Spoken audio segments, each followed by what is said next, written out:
오늘 말씀 제목은 늘 기뻐합시다. 또 늘 기뻐합시다라는 제목으로 함께 은혜를 누리기 원합니다. 우리 좌우 옆에 보니까 우리 반가운 얼굴들 보이시죠? 네, 우리 이분들과 함께 인사를 이렇게 한번 같이 해보겠습니다. 뭐라고 인사하시느냐? 먼저 우리 얼굴을 미소 짓는 얼굴로 활짝 웃으시면서 이렇게 하겠습니다. 오늘 당신과 함께해서 얼마나 기쁜지 모릅니다. 인사하겠습니다. 얼마나 기쁜지 모릅니다. 아멘. 네, 정말로 아주 기쁨이 넘치는 이 자리가 되었습니다. 오늘 나눌 말씀 제목, 아까도 말씀드렸듯이 늘 기뻐합시다. 늘 기뻐합시다인데, 어쩌면 여러분들 가운데 오늘 우리가 읽은 말씀 뭐라고 그랬죠? 항상 기뻐하라. 또 오늘 제목 늘 기뻐합시다. 이런 이야기를 듣고 아마 여러분들 가운데는 속으로, 겉으로는 이렇게 티 안 내도 속으로 코웃음을 치는 그런 분이 계셨을지도 모르겠습니다. 항상 기뻐하라고? 늘 기뻐하라고? 생각해 보면 뭐 기쁠 일이 있어야 기뻐하지, 그렇죠? 아닙니까? 아닌 척하지 마시고, 그렇잖아요. 우리가 기쁠 일이 있어야 기뻐하지. 만약에 기쁜 일도 없는데 헤헤거리고 이렇게 다니면 사람들이 뭐라 그래요? 그렇죠. 뭐 꼬꼬봤나? 아니면 이렇게 됐나? 이렇게 생각하는 게 사실 우리가 지내는 우리 삶의 자리가 다 그렇습니다. 참 우리가 오늘날 이렇게 살다 보면 너무 팍팍하죠, 살기가. 그렇죠? 그래서 뭐 정말 별로 기뻐할 일이 없습니다. 흔히 이런 얘기 많이 하잖아요. 월급 빼고는 다 올랐다. 이런 얘기 하죠. 여러분 느끼기도 그러시죠? 아니면 올라도 쥐꼬리만치 오르고 다른 거는 왕창 오르고, 이러니까 참 늘 뭐 손에 쥐는 건 없는 것 같고 남는 것도 없는 것 같고 도대체 기쁠 일이 없고, 월급은 통장에 들어왔다가는 잠시 쉬었다가 어느새 어디론가 사라져버리고, 항상 잔고는 뭐 몇천 원? 몇천 원은 너무하죠. 몇만 원? 뭐 이런 정도밖에 남아있지 않는 통장을 보면 뭐 즐거운 게 아니고 한숨만 그냥 팍팍 나오는 이런 현실이죠. 그래도 또 이렇게 얘기하면 어떤 분들은 그래도 잠시 쉬었다가는 월급이라도 들어오는 통장이 있으면 좋겠다, 뭐 이런 생각을 하는 분들이 또 있을 수도 있어요. 취직이라도 되어야 월급이라도 들어올 텐데, 뭐 이런 생각에 정말 또 한숨을 내쉬는 이런 분들도 있습니다.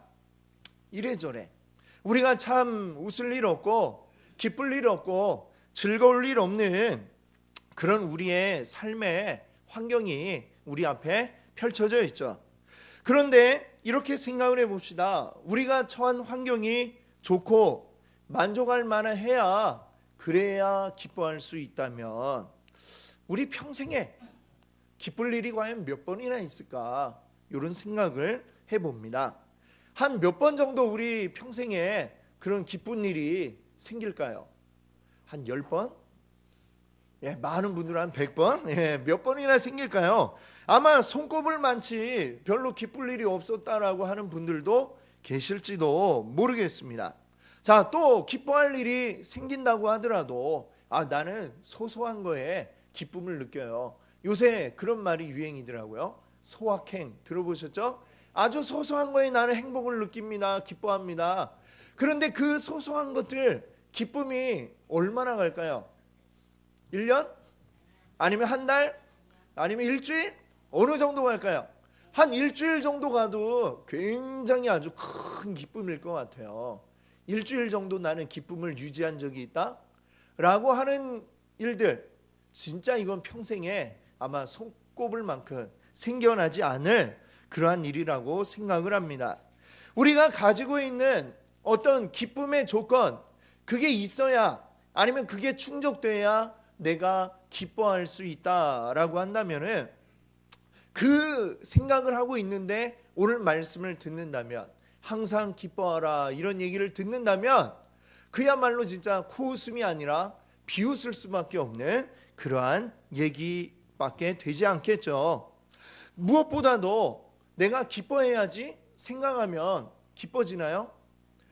기뻐해야지 한다고 해서 막 기쁜다고 그러면 정말 우리 이 세상 가운데 불행한 사람은 아무도 없을 거예요. 그렇죠?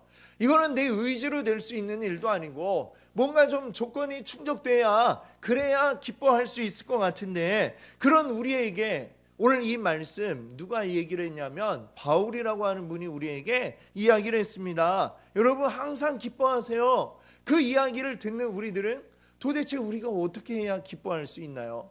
기쁜 일이 있어야죠. 뭔가 좋은 일이 있어야죠. 그런데 그런 일은 없어요. 어떻게 우리가 항상 기뻐해요? 기쁜 일이 막 많이 있어도 그게 유지가 되지를 않는데 우리가 어떻게 늘 기뻐할 수 있을까요? 바울은 그걸 몰라서 이런 얘기를 했을까요?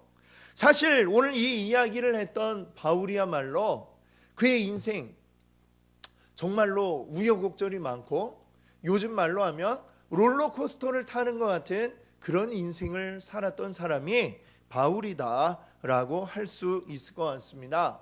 이 바울은 사실 태어날 때에는 굉장히 잘 사는 아주 유복한 집의 아들로 태어나서 남부러울 것 없이 그렇게 떵떵거리며 살았던 사람이 바울입니다.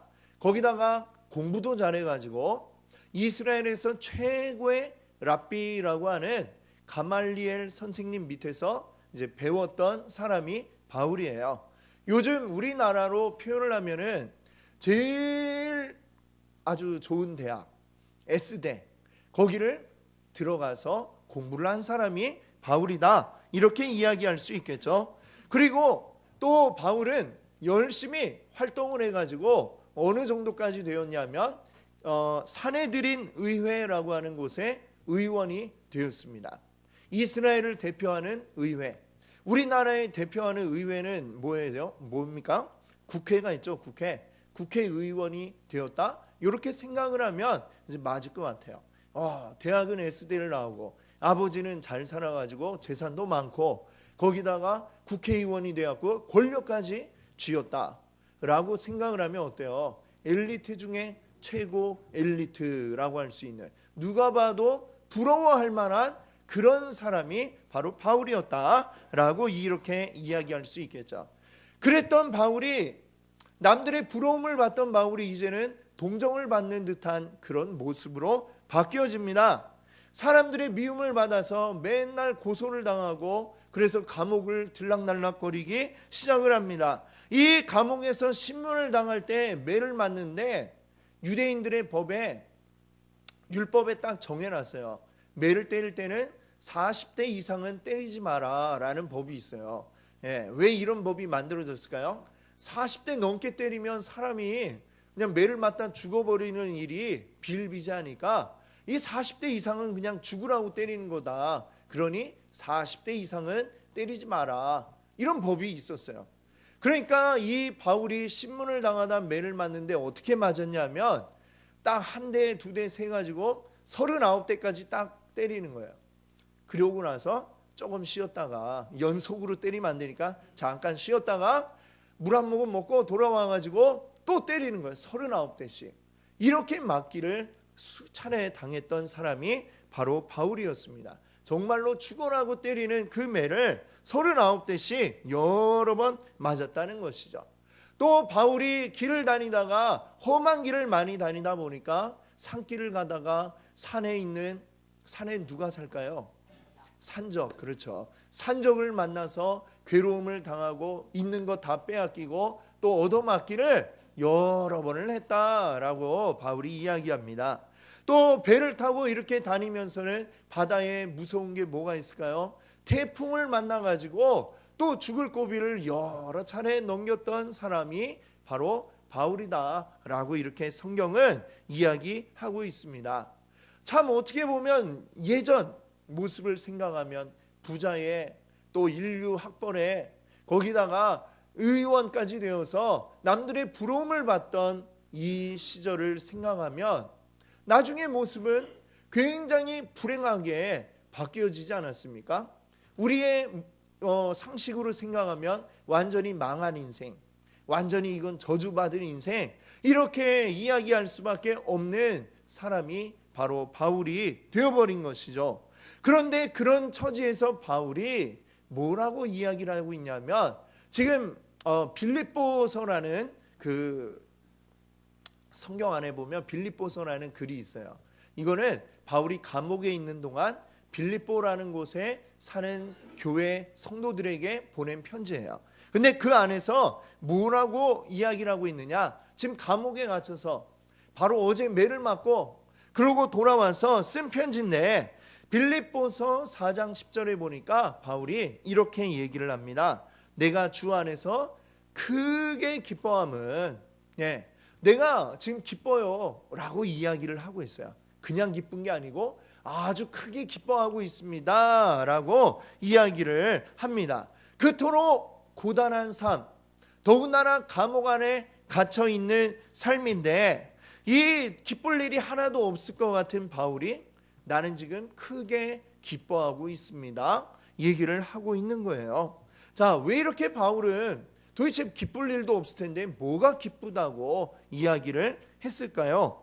자, 이 10절 뒤에 나오는 11절을 보니까 바울이 이렇게 이야기하고 있습니다. 나는 어떠한 형편에든지 나는 자족하기를 배웠습니다. 어떤 형편에 처해 있든지, 내가 아주 잘 나가던 그 시절에나 의원이고 그렇게 잘 나가던 시절뿐만 아니라 지금 이렇게 감옥에 갇혀 있지만 그럼에도 불구하고 어떤 형편에 있든지 잘 살 때나 못 살 때나 자유로울 때나 이렇게 자유를 구속당했을 때나 나는 그거에 관계없이 자족하기를, 스스로 만족하는 법을 배웠습니다 라고 이렇게 이야기를 합니다. 자, 그러면 그 만족하는 법 어떻게 배웠느냐? 그 다음 절에 나와요. 자, 여기를 보면 뭐라고 이야기하냐면 나는 비천에 처할 줄도 알고 풍부에 처할 줄도 압니다. 비천, 지금처럼 감옥에 있을 때에도 나는 그거를 잘 견딜 수 있고요. 또 나에게 아주 풍요로울 때에도 나는 그것을 잘 받아들입니다. 모든 일, 곧 배부름과 배고픔과 그리고 풍부와 궁핍에도 처할 줄 아는 일체의 비결.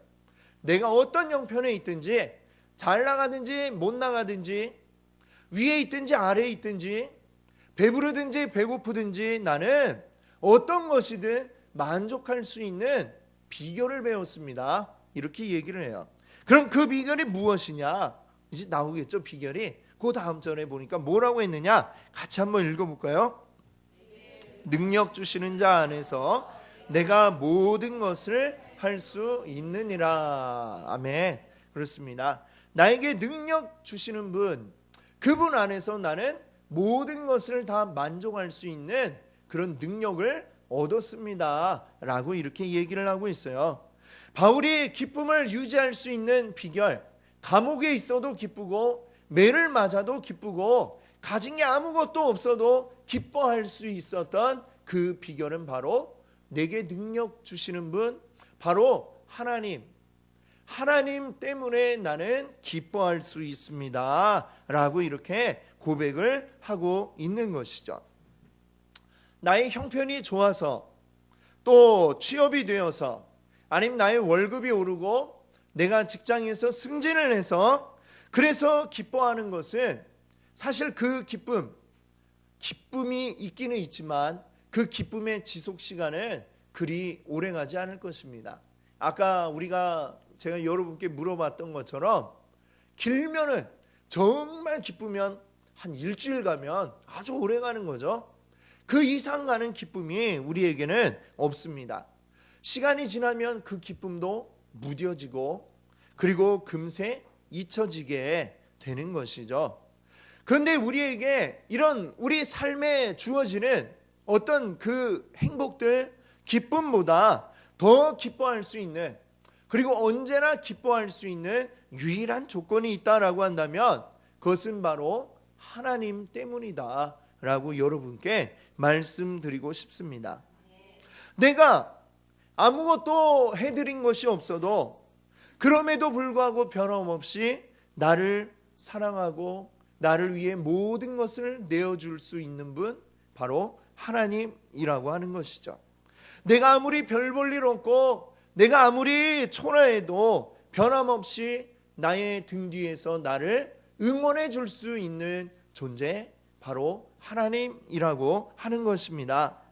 하나님이 함께하고 계심을 기억하는 사람은 그렇기 때문에 내 주위에 아무도 없는 것 같아 라고 생각이 되어도 그럼에도 불구하고 내 옆에 있는 분, 하나님 때문에 외로워하지 않을 수 있고요. 그리고 내가 아무리 바닥에 있는 것 같아도 그러나 나를 든든히 지지해주는 이 세상에서 가장 많이 가지신 분, 하나님이 내 아버지지, 이것을 알고 있는 사람은 어떤 형편에 있든지 슬퍼하지 않고, 그리고 그것 때문에 괴로워하지 않고 오히려 기뻐할 수 있다라고 이렇게 이야기합니다. 그래서 바울은 내가 이렇게 하나님 때문에 감옥에 갇혀서도 매를 맞아도 가진 게 없어도 나는 기뻐합니다. 그러니 여러분도 어떻게 하라는 거예요? 항상 기뻐하세요. 늘 기뻐하세요 라고 이렇게 우리에게 말씀하고 있는 것입니다. 제가 이제 부목사로 이제 일하던 때였어요. 그 교회에 이제 오신 지 얼마 안 되는 연세 지긋한 할아버지 한 분이 계셨습니다.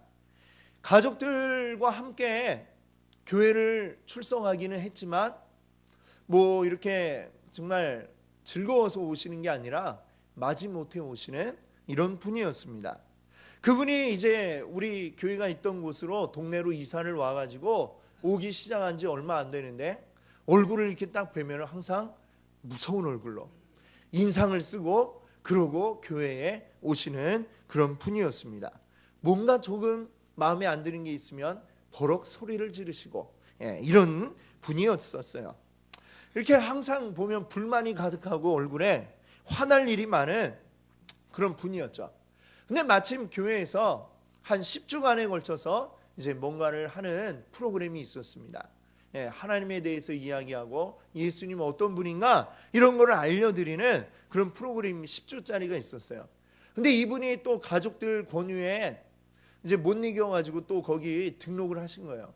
그래갖고 딱 오셨는데 오자마자 그냥 벌써 오기 싫은 거 억지로 오니까 얼마나 또 기분이 안 좋겠어요. 그러니까 앞에 이제 오신 분들 명찰을 하나씩 달아드려야 되는데 내 명찰이 어딨냐고 그냥 입구에서부터 뭐라고 화를 내고 그러고 이제 들어오셨어요.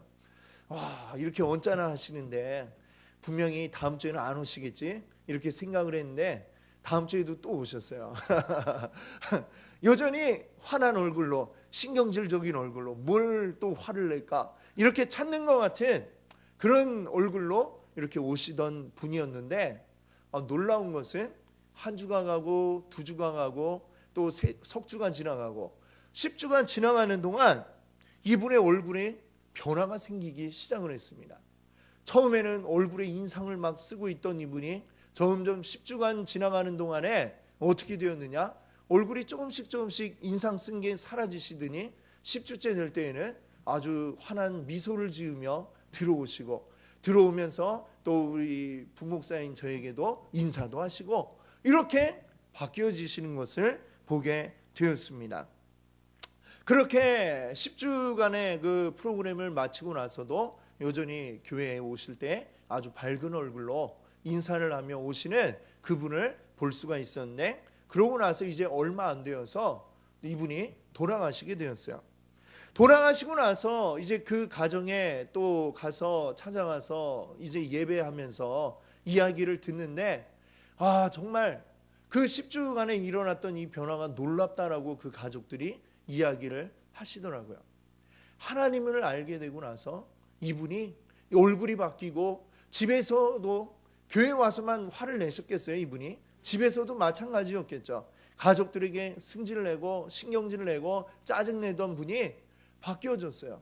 아주 온화한 분으로 바뀌어지고 얼굴에 그 미소가 그치질 않았다라고 이야기하는 것을 듣게 되었습니다. 이 변화가 과연 어디에서 왔을까요? 잘생긴 목사를 만나서 그렇게 되었을까요? 그게 아니라 그 10주간의 시간 동안에 이분이 하나님을 알게 되면서 그 마음에 있던 여러 가지 불평과 신경질들이 잦아들게 되고 오히려 기쁨을 그분이 가지게 되었던 것이죠. 오늘 이 자리에 함께 하신 여러분들에게도 아마 지금 기뻐하라라는 말이 잘 안 와닿을 수도 있을 것입니다. 기뻐하라. 이거는 우리의 의지로 되는 일도 아니고 또 우리의 환경이 우리를 기쁘게 만드는 것도 아닌 것을 여러분들 알아주시면 감사하겠습니다. 우리가 무엇으로 기뻐할 수 있을까요? 언제나 우리의 편이 되어주시는 하나님, 나를 응원해 주시고 나를 사랑해 주시는 하나님, 그 하나님이 항상 나와 함께 하신다는 이 사실을 여러분들이 아신다면 여러분의 삶에도 기쁜 일이 가득하게 될 겁니다. 여러분의 삶 속에 비록 슬픈 일이 가득할지라도 이 하나님이 함께 하신다는 그 한 가지 때문에 여러분 즐거운 미소 띤 얼굴을 여러분도 가지실 수 있을 것입니다. 여러분의 그 상황만 바라보면 정말 기뻐할 일이 우리 주변에 없죠. 얼마나 정말 힘든 일이 많아요. 계속해서 뉴스를 봐도 우리 전망을 봐도 나아지는 것 같지 않고 경제의 무슨 지수는 계속 축소되고 낮아지고 계속 전망이 어둡습니다. 우리 삶이 나아질까? 잘 모르겠습니다. 그러나 분명히 제가 여러분께 말씀드릴 수 있는 것은 어떤 일이 여러분에게 있든지 하나님과 함께 하신다면, 하나님이 여러분을 사랑하신다는 걸 알고 계신다면 여러분의 얼굴에 이 미소를 잃지 않으실 수 있으리라 제가 여러분께 장담하고 보증을 할 수가 있습니다.